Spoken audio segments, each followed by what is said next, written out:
ยังละ ชื่อใจ ได้อยู่ได้วันนี้คืออยู่เอาได้แล้วเนาะ กินข้าวกับยัง เขากับกับไข่ กับใคร เดี๋ยว ใครมันออกมาแต่ไส มาบ่อยเรางงอยู่ อะไรเลือดอะไร แต่ไข่ มาแต่ไกลเนาะแล้วไกลเห็นออกมาแต่ไส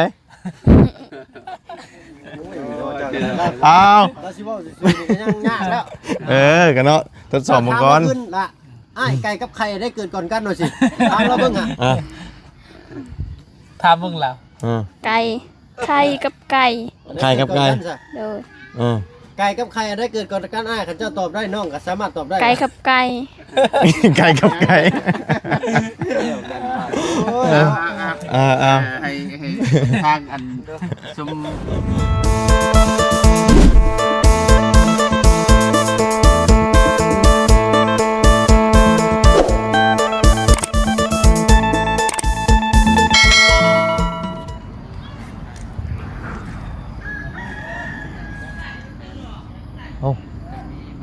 มาวันนี้เดี๋ยวลงมาเลยเนาะไอ้กระต๊อบน้อยกระตูบน้อยที่ว่าเฮือนชานบ้านซองของน้องสมใจบ่คืออหย่างนี้แหละพี่น้องเอ้ยเนาะบ่าบุญก็บ่ได้เข้ามาเคยเข้ามาแต่ปีก่อนนะพี่น้องเอ้ยเนาะมาแล้วเฮาเว้าภาษาบ่ค่อยรู้เรื่องเนาะถามได้นึงก็ได้อย่างนึงเนาะตอบภาษาลาวบ่ได้แต่ว่า FC มันก็ให้เข้ามาหลายเนาะแต่ว่ายังบ่ทันได้เข้ามามื้อนี้ก็เข้ามาก่อนพี่น้องเนาะพอดีว่าเห็นทั้งทีมงานเนาะคือว่าสิมาวัดเทกที่ลงที่ดินเนาะเรื่องหยังก่อนสร้างปลูกสร้างเฮือนสร้างชาตินี่แหละพี่น้องเนาะอันว่าเฮือนเซเรานี่ถือว่าได้ล่มลงแล้วพี่น้องเนาะจังใดก็มาเบิ่งติดตามเบิ่งนํกันเนาะว่าจังใดเนาะมีหยังเพิ่มเติมแน่แล้วพี่น้องเนาะเห็นว่ามีงบประมาณก็เล็กๆน้อยๆเนาะเพื่อสิได้สมทบปลูกเขื่อนปลูกชานให้ทางเราเนาะสบายดีเด้อพี่น้องเนาะพบเจอกันมื้อนี้ก็มาอยู่บ้านแก้งไข่เนาะมาหาทางน้องวัดใจบ่คือสมใจนี่แหละเนาะประมาณนี้เนาะเพอต้องใช้ล่ามพี่น้องเนาะถ้ามาผู้เดียวนี่มันตายโลดเว้าบ่ได้พี่น้องเอ้ยเนาะเพราะว่าเพิ่นฟังภาษาลาวบ่ค่อยได้เนาะอาศัยล่ามผู้ที่ว่าเว้าภาษาลาวได้แล้วก็แปลเนาะแต่ว่ามาผู้หนึงผู้เดียวนี่ตายแท้ได้พี่น้องเอ้ยเพราะว่าน้องเพิ่นเว้าบ่ได้เลยมีแม่ไปใช้อยู่ใช้ก็มีแต่ไปให้ไปชวนเนาะมาแจกต้นม่วงกันตอนนั้นน่ะ เอ้า มาแจกยาแจกนั่น นี่บ่ล่ามมา นี่แหละบ่บุญเอ้ย โอ้เอามาพี่ละฉันไม่อยากขี้ต้มกันพี่เอาสบายดีเด้อเนาะใครอยู่มีล่ามแบบนี้มันจะได้ไปกันรอดแน่เนาะน้องวัดใจบ่ชื่อแล้วน่ะ แมนวันใจ หวานใจหรือวัดใจ วัดใจจักมันยังวะวันใจ ฮะ บ่เอาภาษาบ้านโตเอาภาษาบ้านโตครับ ภาษาบ้านเขาเอิ้นว่าใจเอิ้นว่าใจ ใจ ใจซื้อ ใจกันนี่แหละพี่น้องลุงเฮิมเลยชื่อโอ้ตัวชื่อใจได้ชื่อเราน่ะอีนี่เราชื่อใจชื่อเราน่ะอันเฮิมนี่เฮิมชุกชื่อเราแต่ว่าชื่อเราต้องชื่อแท้น่ะชื่อใจเนาะผมมีไผฮู้หรอกชื่อเราชื่อแท้น่ะเอากับน้องเพิ่นนี่ชื่อวัดใจเนาะเพราะว่าเว้าภาษาลาวบ่ได้พี่น้องเอ้ยเนาะ เราบ่เคยเป็น เว้าบ่เป็นเลยเนาะ เพิ่นฟังออกอยู่แต่เพิ่นเว้าบ่ค่อยเป็น ด้วย เพราะว่าระบ้าก็เคยเข้ามาปีก่อนนะเนาะมาแหละว่ายังบ่ได้เลยพี่น้องเอ้ยแล้วก็เห็นอยู่สภาพมันเซนักแต่ว่าเฮามาแหละมันสื่อสารกันบ่รู้เรื่องเนาะตอนนั้นก็คือฮู้นะมันยังบ่ทันมีอันว่าผู้แปลภาษาลาวได้เนาะอันนี้ทั้งน้องไปจังไดมาจังไดจังไดมาแปลให้เพิ่นนี่ แบบว่าคอยตะกี้คอยไปขายเฮ็ดให้มาบุญเราก็เลยว่าคอยฮู้ภาษาลาวเลยเราเลยให้คอยแปลให้ ไปขายเฮ็ดจังได๋ ขายเฮ็ดอีซั่นล่ะ คอยไปขายไปเฮ็ดลาวคอยเลยเล่นไปขาย เฮ็ดยังตัวไปขาย เฮ็ดบวก เฮ็ดปวกได้เฮ็ดปวกให้ไปหาเจ้าก็หาเฮ็ดปวกได้เนาะ เพิ่น สร้างว่าแต่สาววันนอกวันหน้าหาอยู่ เอ เป็น อเออ โดย อันเทือนเจ้าน่ะอยู่ไส อยู่ลุมพล ลุมพุ่นแล้วผู้นี้เด้หลังอันปุกใหม่นี่ โดย อันนี้เนาะ โดย กระต๊อบนี่บ่ ไม่อยู่ เพื่อนดำนี่ใช่เกิดดำเพื่อนตัว อยู่ที่เถิงคุณได้ ใช่พาไปเบิ่งในลูกหลานป่ะเดี๋ยวว่าบุญขอยัดเอา โดยโอเคเนาะเอา โดย นี่แหละมีแต่ว่านี่แหละมาเบิ่ง เอาอยู่ในพวก ฮะ คนก็ได้อยู่ ฮะเอาไหนเออได้เนาะอยู่ถามนี่แหละพี่น้องเอ้ยถามเรื่องเรานี่อยู่กับแม่เราอ่ะ โดย 2คนบ่คือ3 2 มีตู้บ่คือแม่เราแท้ๆลืมแล้วบ่าวก็ฮู้ แม่ เลย แท้ แม่แท้ๆเนาะแต่แม่เรานี่บ่ค่อยได้อยู่เลยเนาะ โดยแม่เราแบบว่าทันมื้อเช้าเราไปเสียยาตลอด ตอนเช้านี่ไปเสียหยา แม่น แต่ตอนนี้เรานอนใช่แต่ตอนนี้นะ เรานอนตารางนี่ ตารางเฮือนนี่บ่ แม่น อันนี้น่ะนี่บ่เฮือนญาติพี่น้องเราบ่ แม่น อ๋ออันดินนี่ดินผู้นี้บ่ แม่น แล้วเราเพิ่นสิแบ่งให้จังซี่บ่ แม่น ตามที่ว่าทีมงานมาอบรมกันตอนนี้นะพี่น้องเนาะคือว่าสิมาแทกว่าเพิ่นสิให้จุดใดแหละพอเพิ่นได้ตั้งเฮือนตั้งศาลให้แล้วมันจังบ่มีปัญหาเนาะ โดย อันนี้นะไพ่เศษให้เรานี่นะกระตุกนี่ น้าบ่าวเรา แต่ว่ายังบ่ทันแล้วเนาะ แม่น โดยเอากะอันนี้เป็นล่ามเนาะยังพอแปลให้ทางทีมงานประสานแบบว่าเว้ากับน้องเพิ่นได้เนาะแต่ว่าบ่บุญก็หากันมามื้อแรกพี่น้องเนาะในรอบปีหนึงก็ว่าได้เนาะเคยมาเรื่อยอยู่แต่ก่อนก็มาแจกเครื่องแจกกองบอกอันเฮือนอันที่เราเป็นเปียกเนาะ โดย ยังเกาะลืมชื่อแล้วเลย เราซื้อแม่ไก่ ซุมื้อนี้เราก็ยังอยู่หั่นบ่ปกติเราก็ไปขอข้าวกินเนาะ แม่น ซุมื้อนี้เราก็ไปอยู่บ่ บางเทื่อก็ไปบางเทื่อก็เราไม่ได้ไปเพราะว่าเราเมื่อยอะไรเงี้ย มันบ่ไหวแล้วเนาะห้องในเขาคานอย่างเดียวเนาะคือเจ้าได้อยู่กับไผจะเฮือนเจ้า พ่อแม่ 3 น้อง มีน้องนำ สี่ห้ากับพลอย ทั้งเบิด แม่ตู โอ้อยู่กันหลายคนใช่เนาะได้เฮ็ดให้อยู่บ่เจ้าก็ เฮ็ดให้ กว้างอยู่บ่เฮ็ดหลายบ่ การเฮ็ดไร่ก็ได้ไร่เฮ็ดไร่ก็ได้น้อย โดยเอาสนอมีแต่ว่านี่แหละบ่บุญกันสิไปหาทั้งน้องเพิ่นก่อนมื้อนี้คือสิรอดอยู่ดอกพี่น้องเอ้ยมีบ่าวบุญคงกับอ้ายเราอยู่เนาะมื้อใดมาบ่พอก็สิอาศัยน้องเพิ่นนี่แหละพี่น้องเอ้ยเนาะก็สิได้เข้ามาเรื่อยอยู่ดอกบัดนี้เพราะว่าเพิ่นกำลังสิดำเนินการตัวนี้เด้เนาะเรื่องนี้แหละเรื่องชานเพิ่นนี่แหละเนาะแต่ว่าถ้าว่ามาบ่ครบบ่พอกันก็อาศัยเจ้าเนี่ยพอได้แปลให้เนาะ เลย กะสิรอดอยู่บาดนี้พี่น้องเอ้ยมาแต่ก่อนโอ้ยเนาะถามเรากันมีแต่ว่าไปให้อย่างเดียวไปชวนอย่างเดียวเนาะคือว่าแล้วเราเข้าโรงเรียนก็คือสินั่นอยู่ที่บัดนี้ เราเขารู้ เราปอหยังแล้ว แล้วว่าปสอง มาตอนนั้นจักปอหยังป1บ่เป็นหยังไอ้ดีเด้อตอนนั้นน่ะบ่ได้เลยเนาะเรามีแต่ยิ้มอย่างเดียวเนาะเอาจากขมุกขอบใจหลายเด้อเด้อเดี๋ยวไปหาทั้งลุงเฮิมก็ได้เนาะเดี๋ยวอันน่ะสิเข้าไปนี่ก็ได้ไปหาทั้งอันน่ะเขาบาบุญคงก่อนพี่น้องเอ้ยเนาะกำลังโอลมเอาเนาะมาพี่ก่อนพอเอ้าบายดีเด้อ 3 ล้านสีข่อย บายดีเนาะ บ่เก็บวงมีเท่าใด เลย 3 ล้าน7นะก็6 ล้านเท่าใดล่ะ สบายดีเด้อชายังกันนี่ นี่บ่บายดีเด้อพี่น้อง สบายดี มาที่บักละ ในบ้านนี้แหละ เบิ่ง มาบุญ โอ้ยขออนุญาตก่อนขออนุญาตก่อน บ่บุญสารวัตรน่ะ23,000 เนาะขออนุญาตก่อนเบิ่งก่อนสิไปถามแล้วก่อน อันพี่บ่ น้ำเบาเสียงเด้ สมาชิก6 น้ำเบาเสียงอีก6 บ่เสียงเท่าไหร่ก็ 6ล้าน โอ้3ปลายแล้วเด้ 6 ล้านได้บ่ประมาณอยู่30 ชาวปลายบ่ ต่อไปหรือเกือบ ข้าว 30 ๆเลย คน ใช้เงินบาทมีเท่าไหร่นะ เงินบาท23,000ที่น้ำเบา บาท น้ำเบาบุญสารวัตร 15บ่ น้ำเฮานี่มีอยู่3 ล้านสีน้ำเฮา น้ำเบาบุญโค้งมีเท่าไหร่ 3 ล้าน7 3 ล้าน7เบาเสียงอีก6 ล้าน ล้าน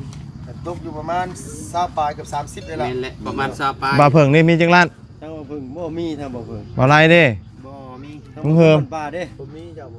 ข่อยบ่ โดยดีเด้อโดยบ่มีคือกัน น้ำการนี่แหละซอยๆกันโดยเนาะ บ่มีแล้วเฮาสิกำลังดีใจ เล เลย ย ก็อยากให้น้องเพิ่นมีเฮือนอยู่หั่นแหละเนาะ ชื่อยังล่ะ ชื่อใจ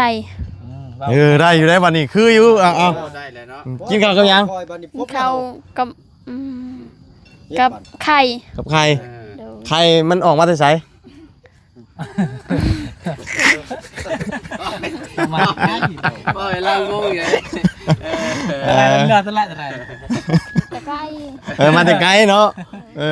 แล้วไกลเห็นออกมาแต่ไสอ้าว เราสิเว้าสิๆนี่ก็ยังยากแล้ว กันเนาะทดสอบมังกร ขึ้นละ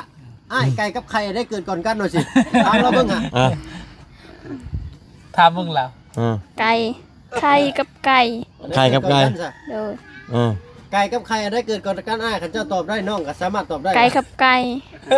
ไก่กับไก่ โอ้ย ให้ทางอันซุมเพื่อนเพิ่นนั่นลบนอกก่อน เอาโอเคได้จะได้ทีมงานเด้อ โดยสบายดีเด้อเนาะเบิ้งอันอยู่น้ำระบาวเนี่ยระบาวจิถามนี่เอาเบิ้ง นิดนึงอ้าว เบิ้งโอ้ ลมมึงแห้งรถเดินอะไรเด้อจะตั้งเร่งรถ ว่าองดังเราเด้อ โดย ชื่อวัดใจเนาะ โดย ปีนี้จักปีแล้ว ประมาณ12 ปี 12 ปี โดย ระบาว34เด้อ โดย เอิ้นได้เพิ่นใส่ ลุงก็ได้ โดย เนาะเท่าแล้ว 7 บาทนี่บาทเราญาติบาทนี่ เอากะเข้ามาหาทั้งน้องวัดใจเนาะ มาข้างนี้ก็ได้ล่ะเพื่อ เพราะว่ามาแต่ก่อนหน้านี่นี่คือแบบว่าว้าวลาวบ่ได้เลยเนาะเพิ่นเว้าบ่ได้เลยเนาะตอนนั้น ไก่ เนาะ นี่ไก่สิเว้าได้แล้วบาทนี้เนาะ ตอนนี้เว้าได้หลายขึ้นแล้วบ่ ไก่สิเว้าได้แล้วพอบาบุญบ้านป่าจี้ไปเรื่อยๆลืมเลยบาทนี่ว่าบ่ได้ซ้ำบาท ไข่ นี่ หู หันบ่ฮู้เลย ฮะ บ่ฮู้เลย แม่จะไปไส ไปให้ ไปให้ โดย เราไปยังไง ขอยืเฮือน หัน ไปเสียหญ้าไปเสียหญ้าแล้ว เราไปกับไผ ไปผู้นึง ไปผู้หนึงเนาะ โดย จักโมงเรามาค่ำบ่ ทำแม่เรามาทำตลอดเมื่อประมาณ5 โมง 6 โมงเนาะ 5โมง6โมง 3 โมงมื้อ 3โมง นี่ซื้อว่าจังได๋นี่ คือดำ ซื้อดำ ชื่อดำอันนี้เด้ สีขาวบ่จ้ะ อันนี้ชื่อจัน ก็หยอกได้พี่น้องเด้อ เพราะว่าเฮาหากนมาเด้เฮาบ่ฮู้นะพี่น้องเนาะเฮา อัน ยัง นี้ทั้งบ่ไล่ฮู้อยู่พี่น้อง เจ้าเคยเข้ามาแล้วบ่ เข้ามาเทื่อนึงบ่ไล่เข้ามาเทื่อนึงเนาะ ไปเห็นเราจอบดูอยู่บ่อะไร สบายดีเด้อนะ สบาย เนาะอันไผเห็นเฮือนจะล่มนี่ มาบ่าว ละบ่าว เบานี่บ่คงบ่ ฮะ บ่แม่ คนใดเห็นจะล่มฮะ มาบ่าวคอย ละบ่าวเจ้า โดย เราเห็นได้ได เฮ็ดวาด บ่เราเอายัง ดงก็ดงตา แม่นลมพัดติ แนว เพิ่นบอกเข้าใจ มันล่มเองบ่หรือว่าเพิ่น โดนพยาว่าลม ก็ไม้น้อง แห้งลมมันก็เลย คืออันเฮ็ดให้นันบ่าวเพิ่นเฮ็ดแต่ตัวนี้นันบ่าวเฮ็ดไปนะก็ไม้ บ่ไปแล้วไปเห็นเทือนอันนี้เนาะ เราว่าตัวนี้ละบ่าวเนาะ จะบ่าวเห็นไทยอันนี้ ไม่ถึงคือใหญ่ ซอย เฮ็ดเทือนจะล่มไอ้ดังเก่าฮะ เพื่อนจังเซเจ้าไหน ฮะ ตรงนี้ คนนี้บ่เห็นล่ม เจ้าอยู่เฮือนเราบ่เจ้าอยู่เฮือนเราล่มบ่ จะอยู่ ล เฮือน ม นะ พั บ่ ดน้อง ตอนล่มตอนล่มพัดน่ะเจ้าอยู่ใช่ล่ะ อยู่ตลาดนี่ เห็นบ่ตอนมันล่มลงน่ะ บ่เฮ็ด เอ้าอยู่ เฮ็ด ว้าวแล้วว้าวนี่บ่อยู่นะ อ้าวบาทนี่ทำชอบรถบ่าวบุญพงษ์คนเดียวจะเด้อ เอ้า เดียวกันพี่น้อยเนาะ แต่มันล่มเองเด้นี่น่ะ มันล่มเองเนาะ เอ้าตอนมันล่มเนี่ยเครื่องของเราอยู่ในนี่บ่ แม่นเครื่องของเราอยู่นี่มัน อ๋อ ก็เฮากำลังสิเฮ็ดกระตุบตัวนั้นแหละเฮ็ดมันเซลายเนาะแล้วก็ทางน้องแม่ทางน้องหัวใจนะแล้วก็พอดี แม่นอยู่ ลมพัดมาเดียว ลมแห้งนี่รีบเบิ่งเครื่องกองอยู่เฮือนลางก็ปิ้วหมดแล้ว จักบ่จักมือแล้วอันนี้มันล่มนี่ นแล้วประมาณอยู่ โอ้อาทิตย์ปลายเลยนะ อาทิตย์หนึงแล้วเนาะ เหนื่อย แม่นบ่เฮาอยู่บ้านบ่ โดย เฮาอยู่บ้านเนาะ แม่นทำเมื่อบ้านน้ำท่วมเด้ เฮาเมื่อไป น้ำท่วมเด้ ช่วง เจ้า น้ำท่วม เอาเมื่อช่วงเขาขึ้นเหนือไปน้ำท่วม ให้ทีมงานเข้ามาเด้เฮือนลมแล้วก็คักอันนี้ว่ะ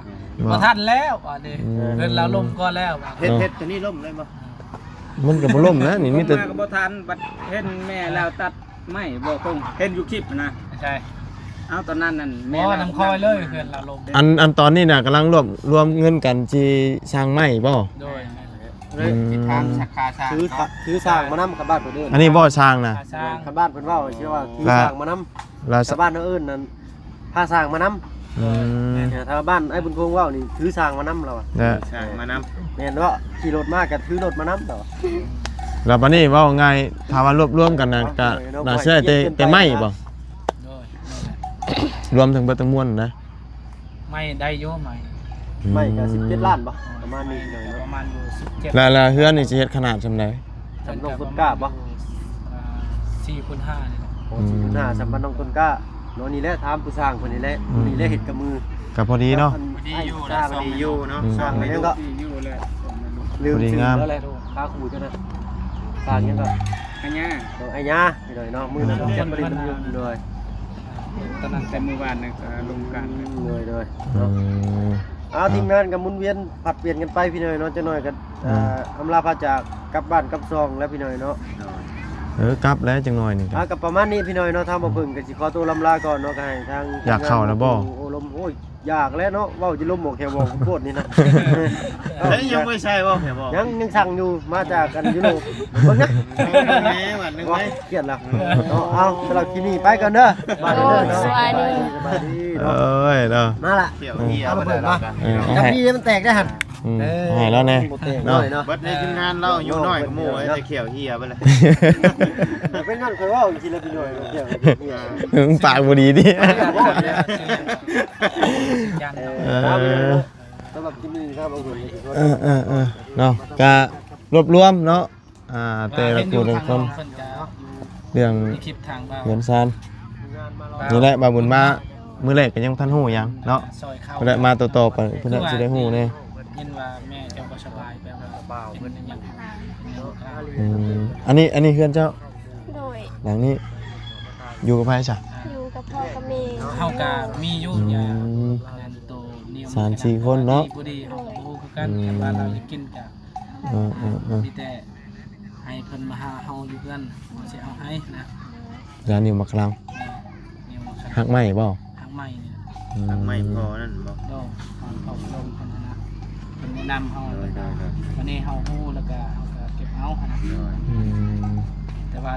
เรื่องนี้เฮาก็บ่ฮู้คือกันนะ มันแล้วแต่ผู้ถือ แล้ว ผู้ แต่ ถือ คนที่ถือนะ แม่ คน น ถือกะลีเนาะคนบ่ถือกะบ่ดีพี่น้อง ชื่อหยังล่ะเจ้า ชื่อด ชื่อดำเนาะ ชื่อดำเนาะจักปีละอีล่ะ ำ15 15อันนี้เด้ ด้วยกัน อันนี้12 น้องดำเป็นใจดี เนาะ 12 ดำมีเสน่ห์ได้เพิ่นเนาะ มีสินี่ ห่างกัน3ปีเนาะ บ่งามได้เพิ่นเก็บ ทั้งนี้นี่เฮียนปอหยังล่ะ ปอประมาณปสอง ปอซอง อยู่เฮือนจักคน อ่านออกได้บ่ 8คน ปอ เขียนได้บ่ ทาง ได้ แม่ย่าหรือว่าแม่ ฮู้อยู่ตัวมันเนาะ แม่ แต่ว่าอ่านบ่ออก อืม อืมไปเฮียนอยู่นี่บ่มีโรงเรียนบ่ ไปอยู่บ้านนาลาก เอาย่างไปบ่ แม่ ตอนนี้แม่เจะ ย่างไป กับโม โดนแล้วเหรอ บ่มีรถถีบป่ะจ๊ะ มีแตกตีน แตกตีนละ แตกตี เออ แตก ตีนแตกแตก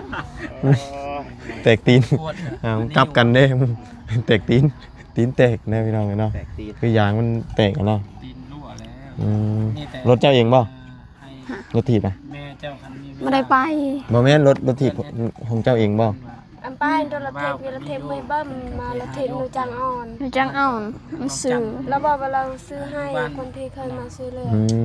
บ่เสียงบ่ วันยังก็วันเต็งท้อง ซื้อแต่ปีแล้วนี่จังปีกายจังเนาะ ทางผู้ใหญ่ เพราะว่าปีแล้วนี่เฮือนเจ้านี่แม่นเพิ่นมาใส่ผ้ากระตาดให้เนาะ อ่าเพราะว่ามันบ่จักคมสมแซมเด้คำสมก็แม่นคือล่มเลยนะคำสิเฮ็ดแบบอื่นๆเนาะมีแต่เสริมผ้ากระตาดปีที่แล้วนะ ประมาณ เนาะกลับเข้ามาอีกรอบนี่บัดมันเซมันหนักกว่าเก่าเลย มันล่มพี่น้องเนาะ แล้วเพิ่นเดี๋ยวนี้เพิ่นก็ไปเวียง ทำไม แล้วไปหาเฮ็ดเวียง เว้าลาวเป็นกว่านี้ก็สิคักอยู่ แต่ว่าก็ เนาะ คือว่าแล้วเนาะคันว่ามันถึกมันจะดีนะ เว้าลาวยังบ่ค่อยนั่นปานใด คือการขนาดนี้นะ ยังเสียตัวที่ว่าเว้าลาวยังบ่ค่อยรู้เรื่องปานใด แจ้งอยู่ว่าหลังเฮานี่เดี๋ยวมาอยู่นี่นิดนึงนะทาง นอนใช่ๆคืนนี้นะ นอนอยู่ตาราง ตารางนี้บ่ มา โดย นอนอยู่เตียงนิดหน่อยนะ อยากเด้อ อันไปอย่าเป็นเละสะดาว มันโรบมันก็ อย่าเป็นตึงตรงมันเป็น เออ ไปเฮ็ดเวียง แม่นบ่ แต่ว่ามันนอนอยู่ตลาด อันเตียงนิดหน่อยนะ อย่าเป็นบันเครกิ อืม ไม่เห็น สองคนบ่แล้วนอน เลย เออ สองคนกับแม่แล้ว เฮาขึ้นนอนเทิงบ่ได้บ่ น้ำ เนาะนอนเทิงเรือนบ่ได้บ่ โอเคอุ้ยกวย แล้วบ้านเราไปใช้ แต่ว่ามันหลายคน หลายคน เคยเห็นตะกี้แต่สองจับ ก็เลยนอนตารางเนาะ เลย ทางเบาอันนั้นเบาเชียงเพิ่นเข้ามาแล้วบ่ยังบ่ ยังตินี่บ่สิมาวัดดินวัดหยังนี่บ่ แม่น เออ เพิ่นเนาะ แต่ว่าดินนี่เป็นของเรานี่เราสิแบ่งให้สิบ่ แม่นดินของนาบ่าวเพิ่นแต่ว่า อืม นาบ่าวเพิ่นสิแบ่งให้ค่าได้บ่ บ่ไงย่านว่าเฮาตั้งเฮือนแล้วย่านมีปัญหาเนาะ โดย อืม สิเอาในบ้านแล้วก็เซ็นใบหยังก่อน ไปยังยืน เราไปซื้อนะเราไปซื้ออยู่สิโปนนะ อืม เห็นเราอยู่สิโปนคือนี่ครับ บ่เสี่ยงบ่ เดี๋ยว อื มอบใบมอบกรรมสิทธิ์ แม่ อื ใบ มอืม ยังยืน เอามีแต่ว่าติดตามเบิ่งเนาะเป็นจังไดก็ได้ เรื่องงบประมาณนี่ก็น่าจะได้ไม้ก่อนเนาะหลักๆก็ทำได้ไม้แล้วก็เป็นค่าสร้างเนาะค่าสร้างนี่ซ้ำเก่าบ่บาดนี่ขนาดนี้นี่ ยังบ่ฮู้ ยังฮู้อีก อืม ถามนะนี่นะ ถ้า บ่กล้าถามนะเฮา มาหลายคนก็เนาะ บ่มีเงิน บ่มีงบสมทบเนาะ บ่มีเงินเนาะบ่มีงบได้บ่มีงบนำได้ เพราะว่างบเฮาก็ยังบ่หลายนึงว่าก็เฮาปรึกษาเบิ่งก่อนเนาะ แม่นเฮาต้องมีงบ หลายคน สำใดสำหนึงก่อนเฮาจังสิถาม เดี๋ยว เนาะ เนาะ อันนี้งบบ่ไม่จักกีบเลยนะตอนนี้นะ เอาพาเพิ่นมานี่ก็จังได๋เพิ่นว่าบ่เชื่อมาแล้วก็ เออ ถามหลายคนนะ คำตั้งนี่สิตั้งบนไหนนี่น่ะ เฮาก็ต่อลงนะ ฮะ จะเป็นแนวนั้นนะ ตั้งอยู่นี่บ่คำปลุกนะ ตั้ง เพื่ นี่ อนน้องนั่น ตั้งอยู่นี่เลย โดย อืม ก็ได้ อันนี้ก็โจมออก โดย น้องต้น อื กล้าม โจมออกตัวนี้เนาะ คือว่า16 อื บ่ มเอาพี่น้องก็ กะสิ มามื้อนี้ก็ เดียวเนาะ พอดีเพิ่นกำลังนี่อยู่ ราคา เนาะ นี่นะเบิ่งเถอะ เอ้ย ต่อลงเบิ่งก้อนเนื้อเนาะ เบิ่งแล้วคือสิใจดีดอกเนาะ โอ้ว่า อ่า ใจดีนะเนาะ ใจดีเด้นี่ เพิ่นกะโอ้ ต่าง เพิ่น กะต่างซอยเนาะ โดย อ่า เห็นว่าเพิ่นแบบว่าซอยคือกันแหละ อืม ต่างคนแบบว่าซอยซอยเรือซอยแห้งแต่ทางผู้ใหญ่ อันนี้ต้นไม้นี่หากระตัดออกนี่ ก็ซอย ต้นมีบ่คิดว่าต้นมีได้บ่แม่น มี เนาะ น้ำใจเนาะคนเขามีน้ำใจจากผู้ใหญ่ อันนี้ก็ต้องได้ตัดอีกได้คำปลุกนี่เนาะ คันแบบว่าเฮาสิเอาอย่างเดียวนี่ก็เอาแต่เงินอย่างเดียวมันก็บ่ได้ คือฮู้แหล้ว บ่นี้บ่เทือนเอาเลยเนาะมันล่ม สิ่งที่แบบเวลาเราสบายแบบว่าซอยได้แล้วเราสิซอยนะเป็นแนว ไปโรงเรียนปีนี้เป็นป .2 บ่อืม อ๋อน้องชาย13 ปีฮอดมอเด้อเจ้ายังอยู่ประชองอยู่ บ่ฮอดนะ13แล้วจักเบิ่งเถอะว่าฮอด เรา12เราอะ 12 12ปี 12 ปีเอาใส่ชงเจ้าคือนุ่งชงนี่นี่ครับนี่ เห็นใส่ส่งเสื้อตัวเก่าตลอดเลยมายามใดก็บ่มีส่งเสื้อ มี บ่ บ่เสียงเพิ่นแม่นเหรอบ่เสียงเนาะ แล้วซื้อมาให้อยู่เนาะ แต่ว่าเสียดายเอาไว้ใช้ไปโรงเรียนบ่ ไม่ได้ไปใส่ แล้วบัดนาดาเนี่ยเฮ็ดเนี่ยอยู่เนี่ยกินเนี่ยหนึ่งข้าวอยู่ใช้อยู่ตารางมันบ่ นาน อืม เราไปอยู่ตาราง มีแต่เฮ็ดอยู่หันเบิด คือว่าแล้วเฮือนที่เราสิขึ้นไปอยู่นำหั่นก็ คือนักคือกันติ คือว่านักหน่วงโยมพี่น้องเอ้ย บ่มีภาคจารเนาะ ปากกระจานนี่ก็คือสิ ก็สิ หลายปีเต็มแล้วเนาะ เตยจะเชะอยู่ผู้เนาะ ต่างคนต่างบ่มีเลยเด้อเนาะบ่มีเด้ ก็ยังใครกว่ากระตุบแล้วเนาะ เอาเดี๋ยวก็ดีขึ้นตอนนี้ก็กำลังรวบรวมเนาะ โดย เอาเดี๋ยวคุณน่ะมีก่อนได้สิมาบอกข่าวดีเด้อ โดย โดย ตอนนี้ยังทันมี โดย มีก่อนจังสิมาเนาะเอาบ่าบุญกับมามื้อนี้ก็ยังทันได้มีหยังเนาะ มีแต่สิไปหาเบิ่งมีเบิ่งหยังนะมาให้น้องๆเพิ่นต้มกินพอได้มีแฮงพอกระเพาะบ่ขึ้นเนาะ โดย ไปล่ะไป3คนเจ้านะได้แล้วบ่ โดย ไปรถพุ่นแหละพี่น้องเอ้ยไปโอ้ยย่างไปพุ่นได้นี่ไกลเด้อเด้เอาเนาะเนี่ยมีแต่มีนะไว้ให้ต้มเด้อแต่บ่มีถุงใจเลยเนาะ อยู่วัดแล้วหลายคนเนาะ นี่เด้อปั่นกันเด้อ เลย มันมีสองรถ2ยี่ห้ออยู่ในนี่นะมีทั้งของไทยทั้งของเวียดเนาะ ปั่นกันเด้อเนาะโดย ขอบใจเลย โดยบ่เป็นหยังเนาะพอได้ต้มใส่เป็ด ใส่เป็ดเอาคันอายอยากกินต้มเป็ดอายก็ไปซื้อก็น้องได้ เดี๋ยวสิ โอ้ แม่ นี่เป็ดไปนี่เป็ดไปนี่ ตัวละ3,000ใส่กัน1โอ้ยบ่าวบุญเด้อ เวลามันมีแต่4โต โตเท่าไหร่ แม่เขาไม่ได้ขายแหละ ก็มีได้บ่อนชื่อไปขอสิพาไปชื่อไป บ่ถามซื่อๆมีมัน ชื่อเป็นตลาดพุ่นแหละ แม่น มันมีอยู่รอกบ่อนชื่อนั่น ไปว่าซื้อคอยเฮ็ดกินเป็นได้ขันอยากลองกิน มันติดอย่างเดียวเดี๋ยวนี้ติดบ่มีเงินซื้อเพิ่น แม่น เป็ดมันมืดเนาะ เด้อ อยู่ใส่ก็มีป้าสามีแต่สิออกป้าก่อนเด้อฉันเด้อมีแต่มื้อหน้ามื้อในสิได้อาศัยพอได้ไปเว้าน้ำน้องเพิ่นนั่นแหละครับว่ามาบ่ครบแบบว่าบ่าวบุญคงบ่ได้มาหรือว่าคนที่มาเว้าแปลได้หันนะเว้าลาวได้สินะบ่ได้มานำก็สิอาศัยทางน้องเพิ่นนั่นแหละในทางเฮือนน้องจันทร์ โดย งานเฮือนน้องดำ โดย เอาเนาะป้าสามีแต่ละบ่าวสิออกก่อนเด้ออยู่ดีมีแฮงสบายดีเด้อเนาะไปสาพี่น้องเอ้ยแต่ว่าเทื่อหน้าเทื่อไหนเข้ามาหาใหม่เนาะดูทางนี่พี่น้องเอ้ยรถขึ้นบ่ได้ทางนี้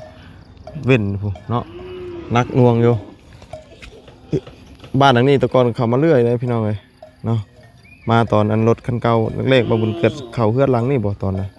เนาะมันมื่นในช่วงหน้าฝนนี่แหละพี่น้องเอ้ยสาวพี่น้องเนาะจังใดก็ติดตามรับชมเบิ่งทางเขตน้องวัดใจเนาะก็กำลังรวบรวมเงินสมทบเนาะก็ยังขาดหลายอยู่ดอกพี่น้องเนาะสำหรับคลิปนี้ลำลาแล้วพบเจอกันใหม่ขอบคุณพี่น้อง FC ที่เข้ามาติดตามรับชมเด้อพี่น้องมาแล้วสบายดี